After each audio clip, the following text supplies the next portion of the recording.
அனைவருக்கும் வணக்கம். நான் இன்று பேசுவதற்கு எடுத்துக்கொண்ட தலைப்பு சுதந்திர போராட்ட வீரர்கள்.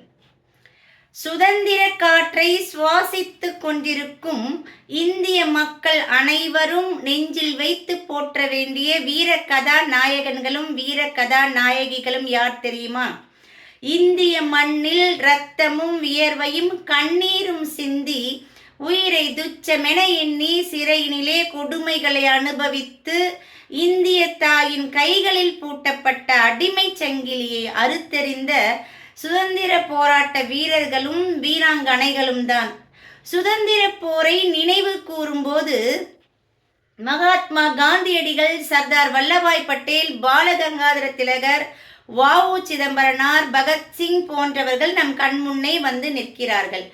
அதைப்போல சங்கத்தமிழனின் வீரத்தை படம் பிடித்து காட்டிய தமிழ்நாட்டு வீரர்களும் வீராங்கனைகளுமான புலித்தேவன், மன்னர் அழகுமுத்துக்கோன், மருதநாயகம், வெண்ணிக்காலாடி, முத்துவடுகநாதர் மற்றும் ருக்மணி லட்சுமிபதி, முத்துலட்சுமி ரெட்டி, வேலு நாச்சியார், தில்லையாடி வள்ளியம்மை என்று நூற்றுக்கணக்கான வீரர்களை கூறிக்கொண்டே செல்லலாம்.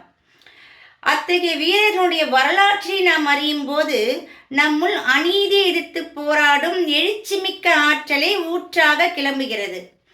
நாம் வாழும் நாட்டை நம்மிடமிருந்து பறித்து தன்னாடாக்கிய அக்கிரமக்காரர்களான ஆங்கிலேயர்களை அகிம்சை வழியிலே ஆயுதங்கள் இன்றி உண்மையையும் நேர்மையையும் பின்பற்றி சுதந்திர போராட்டத்தில் ஈடுபடும் போது நம் வீரர்கள் எதிர்கொண்ட துன்பங்களை நம்மால் நன்கு உணர முடிகின்றது.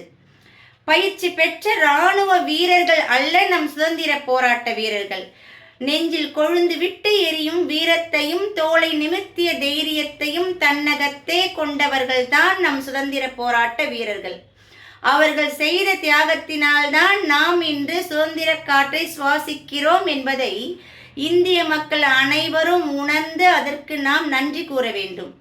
நம் நாட்டை எத்தகைய சீர்கேடுகளும் இன்றி காத்து ஒற்றுமையே பலம் என்பதற்கிணங்க ஜாதி, மொழி, மதம், இனம் என்ற வேறுபாடுகள் இல்லாத நாடாய் விளங்கச் செய்வது இந்திய மண்ணில் வாழும் ஒவ்வொருவரின் கடமை என்பதை உணர்ந்து நாம் உறுதி கொள்ள வேண்டும்.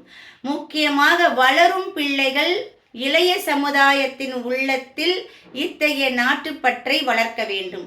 இதுவே சுதந்திர போராட்ட வீரர்கள் செய்த தியாகத்திற்கும் அவர்கள் சிந்திய இரத்தத்திற்கும் நாம் செய்யும் மரியாதை என்று கூறி என்னுடைய உரையை இத்துடன் முடித்துக் கொள்கிறேன். நன்றி, வணக்கம்.